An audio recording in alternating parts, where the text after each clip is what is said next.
Happy Monday, family. Yes, we are back on Monday. I know it happens way too quick, right? I hope you guys had a really good weekend. We did. We definitely did. So today I want to take just a pause from the devotional just for today. And I want to read you something that I read over the weekend. And if you've listened to me for any length of time, you've heard me mention a writer named Sarah Trent, and she is just absolutely phenomenal. So I want to share with you one of her writings that I read over the weekend that just pierced me to my core. And when she writes, I'm just going to read it because there is nothing you can add to this to make it any more powerful than it already is. And it's been a day already. This morning, even up until now, just a few minutes ago, I mean, the amount of tears that I have shed today, I only God has them counted and collected. And they weren't tears of sorrow. It wasn't because of fear or worry or disappointment or rejection or hurt or anger. Truly, because his faithfulness is just the most. So, well, she starts off this writing with Luke 7:37 and 38. And behold, a woman in the city, which was a sinner, when she knew that Jesus sat at meat in the Pharisee's house, brought an alabaster box of ointment, and stood at his feet behind him weeping, and began to wash his feet with tears, and did wipe them with the hairs of her head, and kissed his feet, and anointed them with the ointment. This is one of my favorite stories in the Bible. I heard them before I ever stepped into the room. Whispers have a way of traveling ahead of you, especially when your name has already been dragged through enough streets to make a sound when it walks. There she is. Does she have no shame? Why would she come here? I almost turned back. My hand tightened around the alabaster box. Smooth, sealed, expensive, costly in a way that made my heart pound harder than the weight of it in my palm. Everything in me trembled, not just because of them, but because of him. Because something in me, something deeper than thought, deeper than reason, had been awakened when I heard his voice. And now I could not silence it, even with the roar of their judgment rising like a storm behind me. I crossed the threshold anyway, and every eye found me. It was like stepping into fire, not the kind that warms, but the kind that exposes. Their stares crawled over my skin, measuring, remembering, rehearsing every failure I had ever worn. I could feel their thoughts. She doesn't belong here. She's unclean. She's a waste, just like whatever she's carrying. And for a moment, but just a moment, I wondered if they were right. I hesitated. The box in my hand suddenly felt foolish. Too much, too extravagant, too misplaced. What if I had misheard that nudge in my heart? What if this wasn't obedience, but desperation dressed up as devotion? What if I was about to pour out everything I had in a room that would only mock me for it? The voices got louder, not just theirs, but mine. You always get it wrong. You always go too far. You always think you're wanted when you're not. My breath caught in my chest. I almost walked out. But then I saw him, not just with my eyes, but the way a starving soul recognizes bread.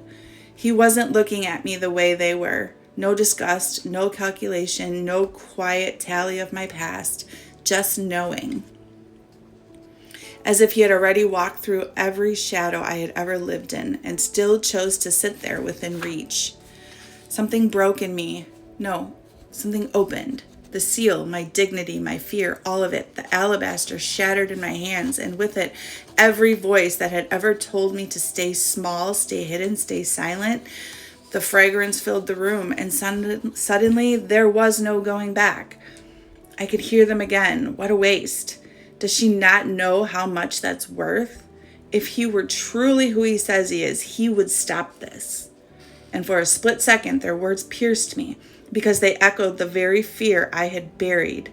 What if this is a waste? What if I've given too much, loved too wildly, trusted too recklessly? What if I misunderstood him entirely? My hands trembled against his feet. Tears fell, not soft tears, but the kind that come from years of being unseen, misnamed, misused.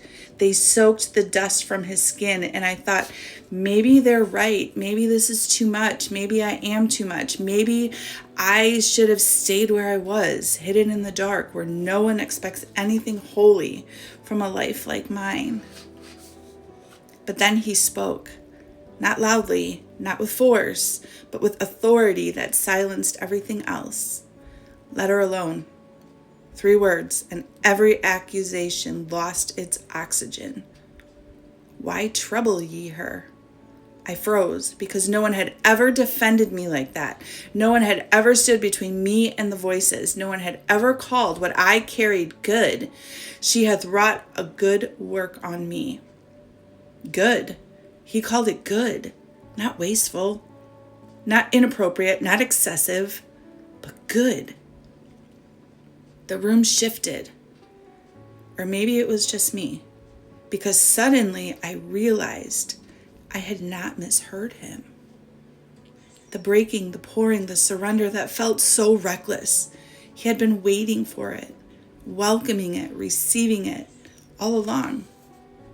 My offering, misunderstood by men, mocked by religion, questioned by my own trembling heart, was known by him, seen, honored, remembered.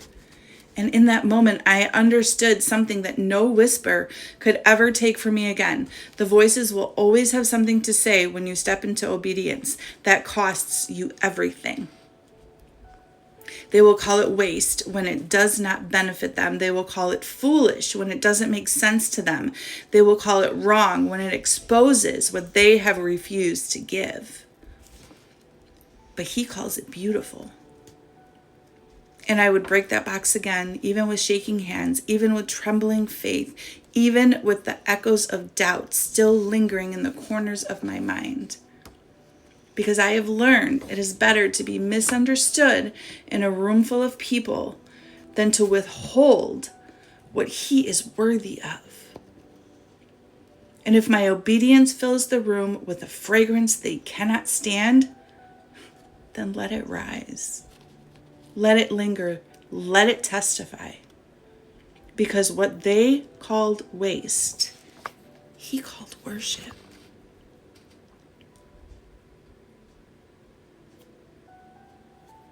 Let that sit with you guys. Let that sit. If my obedience fills the room with a fragrance that they cannot stand, let it rise. Let it linger. Let it testify. Because what they called waste, he called worship.